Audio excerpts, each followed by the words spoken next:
Afternoon, everybody. This is Matt Webster today again with another video on my Christian Journey series. Today, I want to go over a topic that has been something that's been on my mind even since the time that I was a child. I feel like this is something that truly stood out to me in my own life. I've been trying to deliver a message that I feel God wants me to deliver, and I haven't had all the pieces, and I do my best to put things together. I certainly don't do it perfectly, nor would I expect anyone to. Um, what I'm getting at is that there's clearly been mistakes made and things like that. And something I want to start off this video by saying is that my personal views don't reflect how my friends feel and how they think. And the people around me obviously don't share the same opinions on things. So I would say not to hold it against them, anyone out there watching this, because even though they are my friends, they might not agree with me. One of the things I want to start with this video today is talking about one thing that I'm told that I don't do well is listen to others. And whilst I do my best to hear what people are trying to say, I truly believe that there are certain things that a heart needs to be convicted of, and there has to be conviction done with purpose. And what I mean by that is that sometimes you're going to say things that no one else agrees with, and it's your job to stand by them. Why I'm saying this is that I feel like there's a lot of things going on in the world that can't be ignored anymore, and I think too many people are ignoring it. Now, I've said my piece about how I feel politically. I used to side very, very much so conservatively. Never really sided liberally because I don't agree with about 95% of that stuff that the left tries to pose. Having said that, in recent years, I don't agree with a lot of what the right does. And I'm not saying that everyone on the right or the left is evil, wrong, or right, but there's a lot of things that I don't see being godly on either side.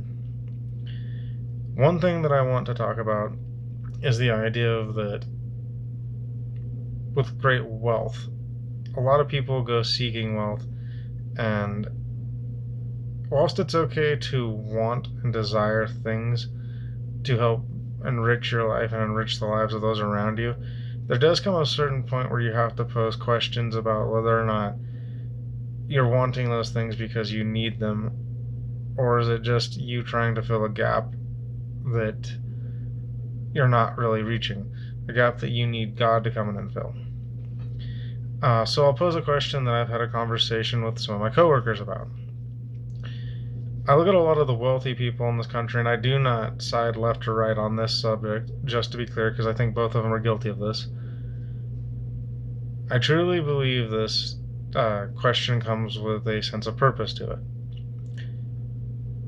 If you're somebody who has millions of dollars, or even billions, and you want to buy a yacht, okay, cool, you want a yacht.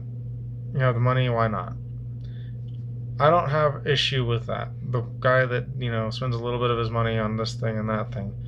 And these people tend to be people that are also in power. Wealth tends to draw powerful people in for some reason. And I don't necessarily think that they're using their authority or their wealth for good measures.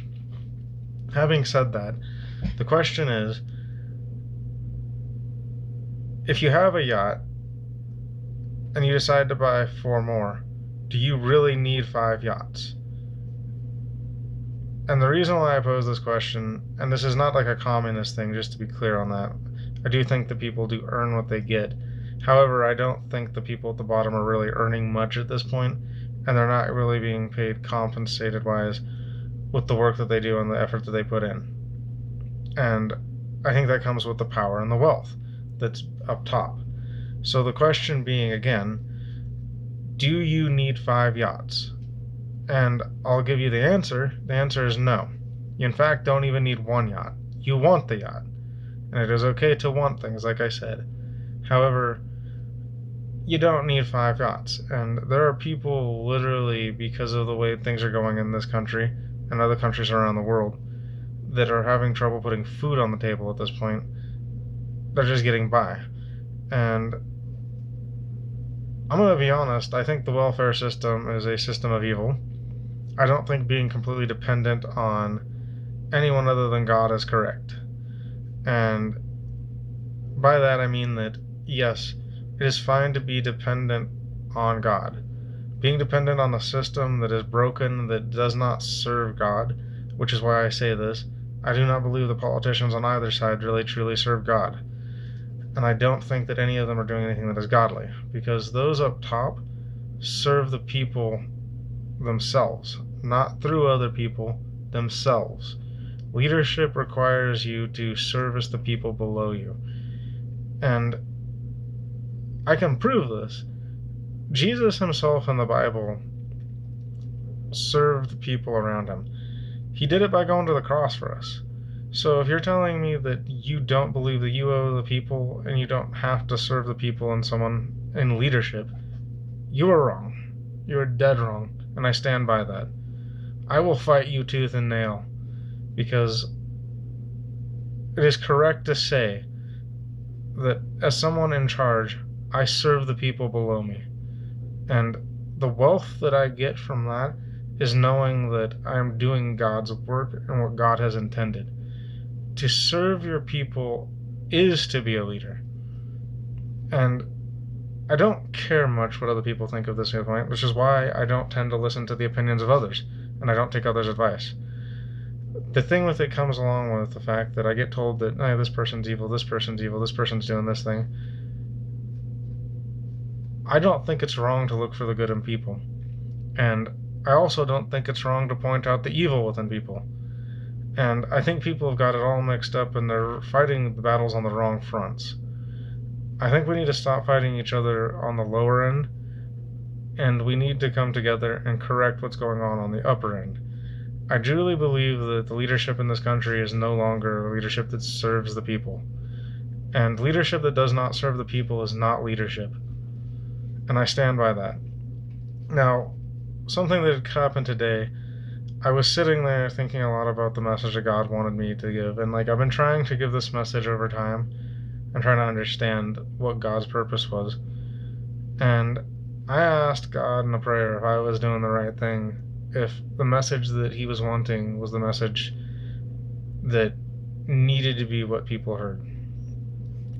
As I was sitting there talking to my mom about how I felt about the political thing, and I felt like I wasn't actually getting anywhere trying to prove my point with her, and trying to get her to hear what I'm trying to say,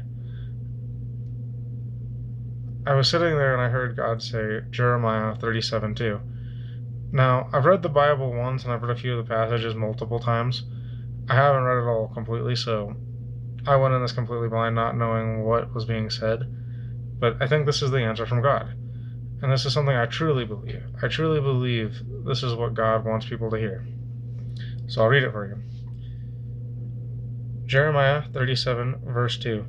But neither he nor his servants nor the people of the land listened to the words of the Lord that he spoke through Jeremiah, the prophet. Now, I want to make this clear. I don't think myself a prophet. I don't think myself much of anything other than a man. And I do feel strongly that I was called to leadership. And I think a lot of it has to do with the fact that my heart's in the right place at this point, and I'm not even going to kid myself on it. I look around me and I see good in people that other people don't see, and I want to give people the opportunity, which is something Jesus himself would do. I also want to point out the failures of leadership. When people aren't being led appropriately, it's very hard to imagine a godly world. And this message that I just shared with you from the Bible is God telling me, I feel like the prayer has been answered, that I am in fact on the right path. I am delivering the message that he wants delivered. It's just a matter of whether people are going to be receptive to it or not. And I can't make people hear what God's saying, and I can't force people or even try to convince them to believe that this is what God's telling me. All I can do is pray and hope for the best. And my hope has been the one thing that's carried me through my entire life. And I'm to a point where I'm no longer afraid to say the truth and what needs to be said. And I'm going to lose a lot of friends and stuff along the way, and I know that. I'm probably going to lose family along the way. There's people I'm going to push out of my life because I'm doing what God needs me to do, not what the world wants me to do. And unfortunately, family and friends are still part of the world, and when God calls you to do something, you lose a lot of the world around you in place of what God needs. And one day I hope that after all these messages are said and done and it's all delivered, that these people will understand that I was truly doing what God wanted, or at least at the very minimum doing my best to give what God wanted. So if you're out there and you feel like this message is something that you resonate with, or you feel like you're in a similar situation, my advice would be don't give up, keep hoping, keep praying, and we're going to get this message across to people. Because I know there's other people that feel this out there right now. You feel unsettled about the current situation of the world. You feel unsettled in your own lives. You feel like the people around you aren't hearing what you have to say. And I think it's kind of ironic that I get told I'm not listening when God's trying to get their attention and they're not listening.